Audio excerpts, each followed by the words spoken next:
What's up, everyone? We have the two greatest words in sports coming up. Final round. I'm just kidding. I'm just kidding.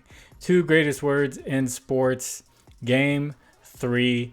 We are there for the NBA Finals. It's final round. My name is Jordan. Welcome to Game 3.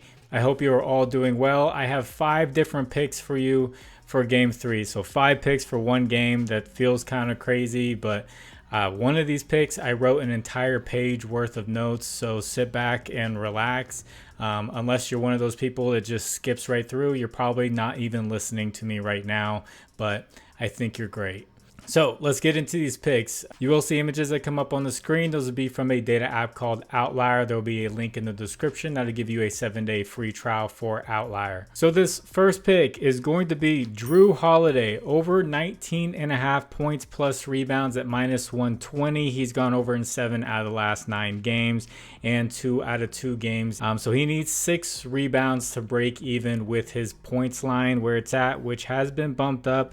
These lines have been out since game 2 was over. So yeah, we're getting some beat up lines here, but trying to find some value where it's at. But for the past 9 games, his 2 worst scoring games were 12 and 13 points. So if that's his floor and the way he's been rebounding, I really like this line at 19.5. So why add rebounds and not add any assists? So if you look at his rebound chances, I'm going to put it up on the screen. It's almost like the stock market, like a price that you want to see just like climbing up and up and up. And what that tells me is hustle. He's hustling a lot more the further he goes into these playoffs, and he's getting those rebound chances, whether he gets the rebound or not. And it's been paying off, and he's been getting those rebounds. So this hustle has paid off, especially on the offensive end. In game 1, he had 2 offensive rebounds, and then game 2, he had 4 offensive rebounds. So just huge rebounds adding on to his defensive rebounds. He had 6 in game 1 and 7 in game 2. So we need him to get 6 total rebounds just to get to the points line where he's been, scoring well with a high floor. So I really like this line for Drew Holiday. So why am I not adding his assists? His potential assists have actually been pretty good over the past couple of games. It's been around like 10, but he just hasn't been converting them. And in game 2, the Mavericks switched up their defense. They played a lot of zone defense, and what happened there was to break down a zone defenses, you needed to crash together, and we had Jason Tatum and Jaylen Brown attacking that, so it was crashing, and they were finding guys who were open on the 3-point line, or guys who were cutting and stuff like that. And that's why we saw Drew Holiday score so many points, and we saw Derek White actually shoot 2 shots from the short corner.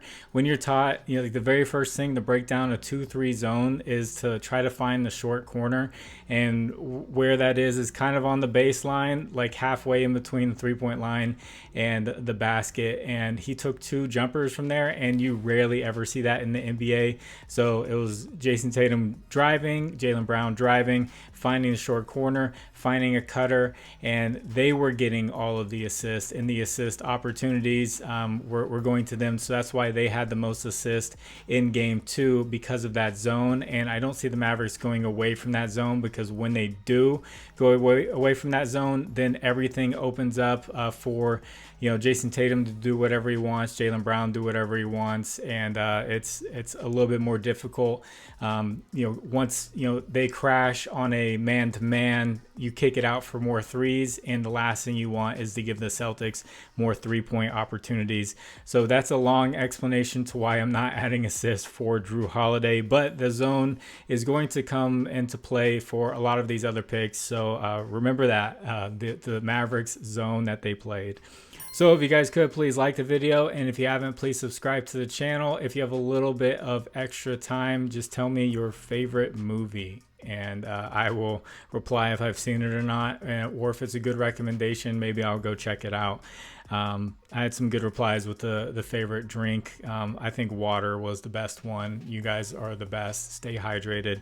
This next pick is another one we're kind of thinking something like the stock market. What has been quiet and we can find value?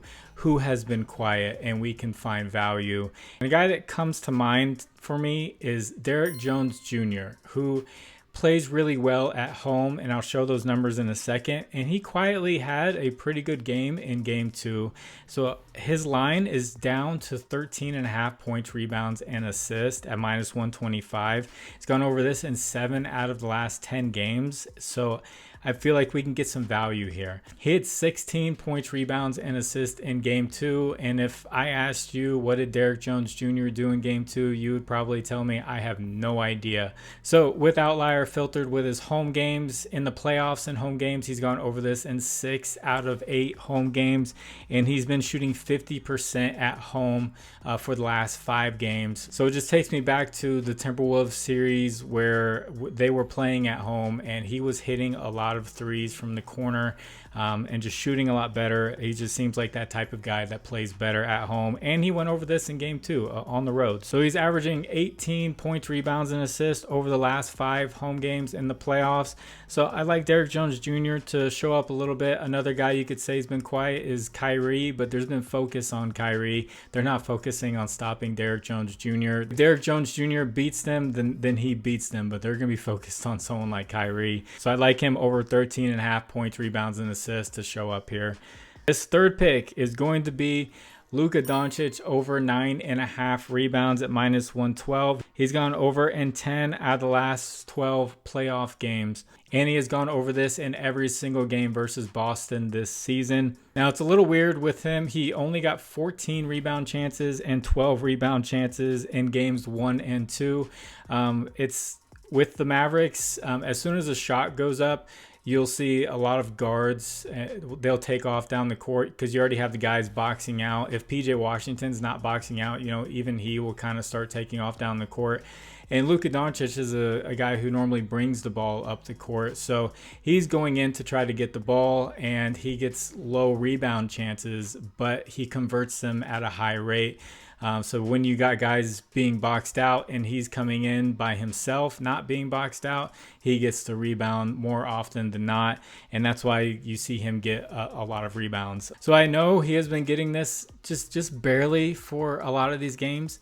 Just getting like 10, but if you're single betting this at -112, I don't hate this. And while we're on the subject of people bringing the ball up the court, I did say an adjustment the Mavericks should make is have someone else bring the ball up the court, and they did do that with PJ Washington on some possessions, bringing the ball up the court, and then giving the ball to Luka at the top of the key to kind of work from there. And I'm not going with assists. I know he did go over assists this time around. He struggled with assists in game 1 because they didn't give him many opportunities to pass the ball. But did you see some of those passes that he had to make in game 2? They were like incredible, like almost impossible passes that he was finding guys for shots. And some of the passes, like he was just kind of trying to do something awesome and just throwing it completely out of bounds. So yeah, I think he definitely has potential for a triple double.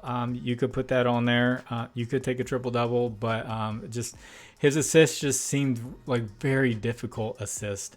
So this next pick is going to be Daniel Gafford over 5.5 rebounds at -125. We don't know Porzingis' status. He hurt something that I read it. I don't know what it is. I don't know what that is that he hurt. I'm not going to try to read it. I'm not going to try to understand it.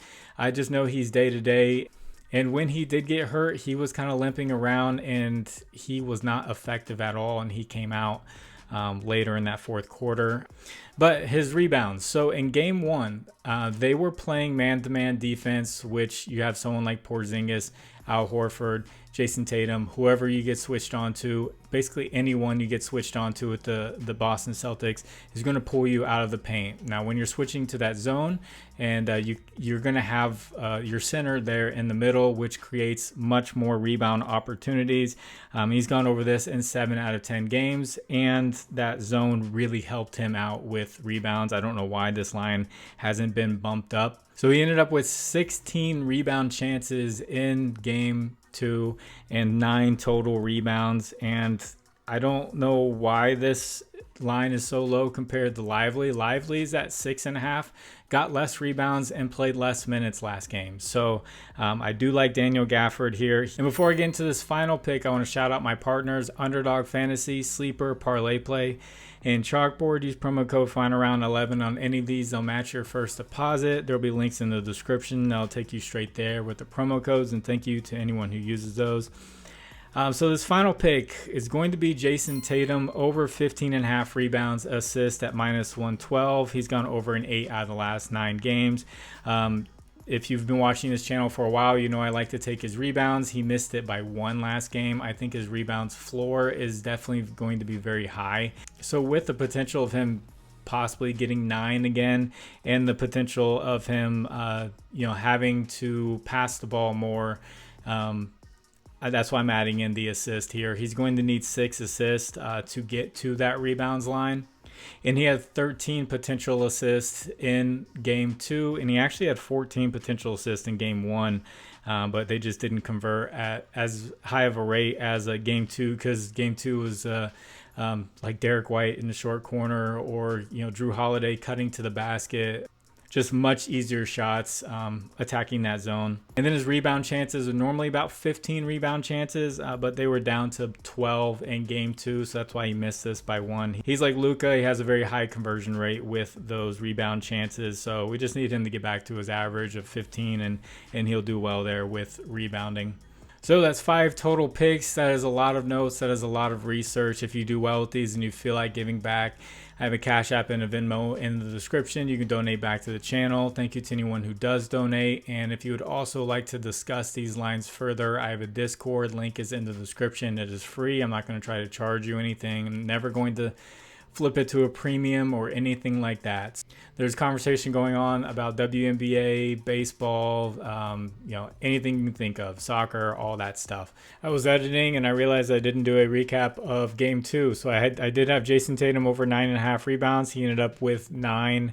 That was a -104 play. I had Drew Holiday over 5.5 rebounds, and I feel like that was a great read. He crushed that. I believe he had 11 rebounds. Then I had Porzingis over 3.5 first quarter points. He was just getting this done just so commonly. Like, this was a high hit rate for him at home. And he got that done. And then I know I had another Porzingis play because I felt like he was going to play a lot more minutes. But he kept going in and out, in and out. Then he got hurt in the third quarter. And I had him over 1.5 3-pointers made. He did get the volume, so it was there. He just didn't knock him down. And then I had PJ Washington over 5.5 rebounds, and it was 6 even on prop apps. He ended up with 7 rebounds, so that did go over. So 3 out of 5 hit. And as far as it comes to adjustments for the Mavericks, they really just need to knock down shots, and they need Kyrie. They need Kyrie to get going. If Kyrie gets going, it opens up a lot of things. Luka was shooting very well, very high percentage. And the Celtics actually did blitz him on one occasion, hit PJ Washington for an open 3, and he missed it. So they did kind of force that blitz a little bit, and that's what they want to happen. But they need Kyrie to start knocking down shots. Drew Holiday has just been tough on him. Porzingis down low, he's actually very good defender at blocking shots. When someone gets to the rim and just staying vertical, Al Horford is actually very good at doing that as well. This whole team is just very sound defensively. And Jaylen Brown, very good at guarding Kyrie, picked his pocket a couple of times. Jaylen Brown has just played great defense. I don't know if he could keep that intensity up for like an entire season, but he definitely should be in the running for like an all defensive team, the way that he can guard. And just the rotation of these guys on Kyrie has really messed him up, and hopefully they can find ways to get him open shots, because just taking a lot of contested shots in a row. I know you can be the greatest offensive player in the world, but you're not going to have a high percentage, and they need Kyrie to break down this defense, which opens holes for the other guys. So there's not much of an adjustment you can make when it comes to that. other than, you know, maybe off-ball screens. They did say they wanted to play faster. They didn't push the pace too much, and they did do a really good job.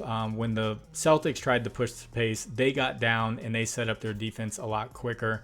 So they did a good job adjusting there. So hopefully we get a close game. I think we will get a close game. The Mavericks, they just need to knock down their shots, their threes. Luka was the only person to make multiple three-pointers in the last game. So that's where I'm expecting someone like Derrick Jones Jr. to show up, knock down a couple of threes. PJ Washington knocked down a couple of threes, and then suddenly, you know, you have a game.